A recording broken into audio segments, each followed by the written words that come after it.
2004 সালে কি একই কাজ করেছিল বিএনপি। 2004 সালে চতুর্থ সংবিধান সংশোধনের মাধ্যমে তাদের নিজেদের বিচারপতিকে তত্ত্বাবধায়ক সরকারের প্রধান বানানোর জন্য বিচারপতিদের বয়স 65 থেকে 67 করা হয়েছিল। যার প্রতিবাদ হিসাবে এদেশ হয়েছিল বদরুদ্দিন হুমায়ুনের 11 সরকার। এই বিএনপির মূলের কারণে 17 বছর বাংলাদেশের প্রতিবাদ মোকাবেলা করে 24 জুলাই যখন দ্বিতীয়বার এদেশকে স্বাধীন করেছিল, এই স্বাধীনতার পর গণভোটের মাধ্যমে, জনগণের ভোটের মাধ্যমে ইঞ্জিনিয়ারিং করে তারা ক্ষমতায় এসেছে।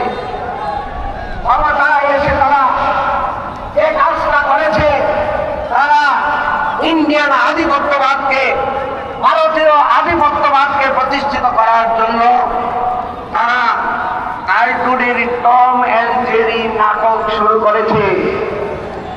তারা উপদেষ্টা ইন্ডিয়ায় পাঠিয়ে নাটক মঞ্চস্থ করছে। তারা পুশিন এবং সীমান্ত হত্যাকে লোকদান পররাষ্ট্রনীতির মাধ্যমে তারা বাস্তবায়ন করার চেষ্টা করছে।